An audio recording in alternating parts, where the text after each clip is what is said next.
തന്നെ പോവുകയാണ്. നമ്മുടെ ഡയറക്ടറിൽ ഒരാളുടെ നിയാസ് സാർ ഉണ്ട് ഇവിടെ. നിയാസ് സാർ, എങ്ങനെയാണ് കലോത്സവം ആസ്വദിക്കുന്നത്? തീർച്ചയായിട്ടും ഒരുപക്ഷെ കൊല്ലത്ത് വന്നു കഴിഞ്ഞപ്പോൾ നമ്മൾ പ്രതീക്ഷിച്ചതിലും വലിയ രീതിയിലുള്ള ജനപങ്കാളിത്തവും അതേപോലെ തന്നെ ഇതിന്റെ സംഘാടനവും ഒക്കെ ഇവിടെ നടന്നിട്ടുണ്ട്. നമ്മൾ വിചാരിച്ചത് മലബാർ മേഖലകളിലായിരിക്കും കലോത്സവം വലിയ ജനപങ്കാളിത്തവും അതേപോലെ തന്നെ വലിയ സംഘാടന മികവും ഒക്കെ ഉണ്ടാവുക എന്നാണ് എന്റെ ഒരു ധാരണ ഉണ്ടായത്. പക്ഷേ അതെല്ലാം തെറ്റിച്ചുകൊണ്ടാണ് കൊല്ലത്തെ ജനങ്ങൾ ഒന്നടങ്കം ഈ കലോത്സവത്തെ ഏറ്റെടുത്തിരിക്കുന്നു. കലോത്സവത്തിന്റെ ആദ്യ ദിനത്തിൽ തന്നെ നമുക്കത് മനസ്സിലായി. ഇനി വരും ദിവസങ്ങളിലും അതിന്റെ ഒരു തുടർച്ച ഉണ്ടാവുമെന്ന് തന്നെയാണ് നമ്മൾ പ്രതീക്ഷിക്കുന്നത്. എല്ലാ രീതിയിലും ജനങ്ങളെ ഇവിടെ കൊല്ലത്തുകാർ പൊതുവെ വളരെ സഹൃദയരായ ആളുകളാണ്.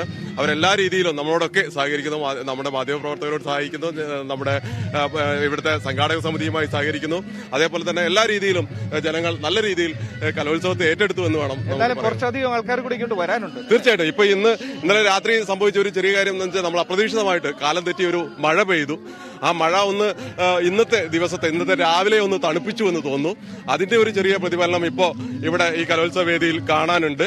ഇവിടെ ആളുകൾ ഇന്ന് രാവിലെ ഒന്ന് എത്തുന്നത് അല്പം കുറഞ്ഞിട്ടുണ്ട്. ഏതായാലും ഇന്ന് ജനപ്രിയ ഇനങ്ങളാണ് മുഴുവൻ വേദികളിലും നടക്കുന്നത്.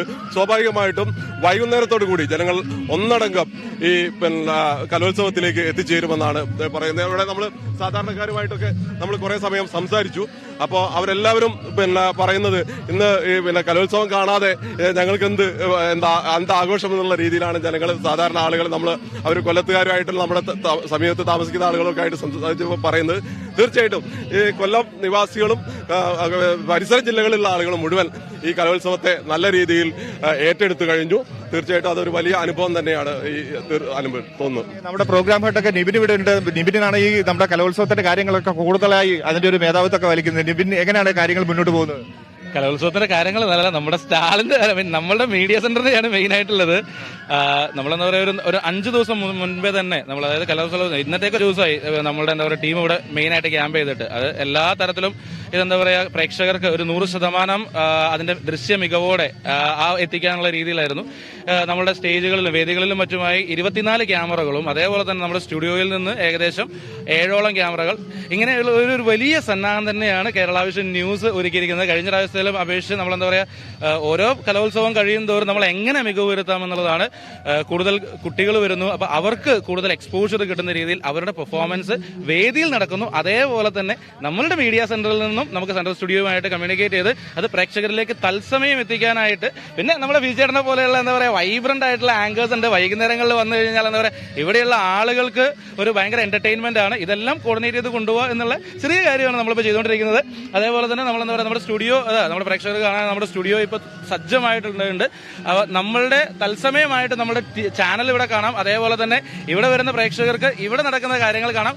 അതേപോലെ അങ്ങനെയുള്ള എല്ലാം പ്രേക്ഷകർക്ക് കാണാൻ പറ്റുന്ന രീതിയിൽ, പ്രേക്ഷകർക്ക് എത്രത്തോളം മനോഹരമായിട്ട് ഇത് ആസ്വദിക്കാൻ പറ്റും എന്നുള്ള രീതിയിൽ പുതിയ കാര്യങ്ങളാണ്. അതിനായിട്ടാണ് നമ്മുടെ 3 പ്രധാന ഡയറക്ടേഴ്സ്, ചാനലിന്റെ 3 പ്രധാന ഡയറക്ടേഴ്സ് തന്നെ ഇവിടെ ക്യാമ്പ് ചെയ്തിട്ടുണ്ട്. അത് തന്നെ നമുക്ക് വലിയൊരു കാര്യമാണ്. അവരുള്ളത് കൊണ്ട് നമുക്ക് എന്താ പറയുക ഡിസിഷൻ മേക്കിങ്ങിന് യാതൊരു ബുദ്ധിമുട്ടുമില്ല. അവർ നമ്മുടെ കൂടെ ഉണ്ട്, 24 hours അവർ കൂടെ ഉണ്ട്. എന്ത് ചെയ്യണം, എങ്ങനെ ചെയ്യണം എന്നുള്ളതിനെ കുറിച്ച് നമ്മളൊരു പ്ലാൻ മാത്രം കൊടുത്താൽ മതി.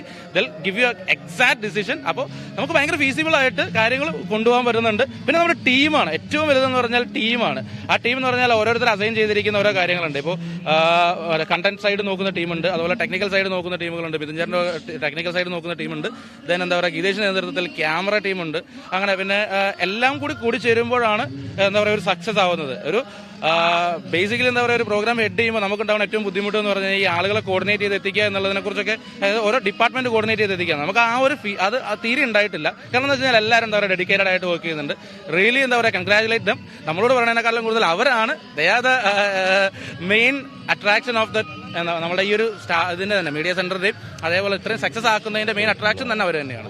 ഓക്കെ, എന്തായാലും കലോത്സവം അതിന്റെ വേദികളിൽ പുരോഗമിക്കുമ്പോൾ നമ്മളും അത്യധ്വാനം ചെയ്തുകൊണ്ടിരിക്കുകയാണ്. ഇപ്പോൾ ഞാൻ തത്സമയം നിങ്ങളുടെ മുന്നിൽ നിൽക്കുമ്പോൾ നമ്മുടെ ഒരു ടീമാണ് ഇതിന് മുന്നിൽ പ്രവർത്തിക്കുന്നത്. ഒരുപക്ഷെ എന്നെ മാത്രം കാണുന്നു, അല്ലെങ്കിൽ മറ്റൊരു ഞാൻ കൂടെ നിർത്തുന്നതിനെ കാണുന്നു എന്ന് മാത്രമല്ല, ഈ നിങ്ങൾ കാണേണ്ടത് ഇതിന്റെ പിന്നണിയിൽ പ്രവർത്തിക്കുന്ന ഒട്ടേറെ പേർ വളരെ എനർജറ്റിക് ആയിട്ട് ഒരു കൂട്ടമായിട്ട്, ഒരു ടീമായിട്ട് വർക്ക് ചെയ്യുന്നത്. അതാണ് ഇവൻ ഇപ്പോൾ വിശദീകരിച്ചത്.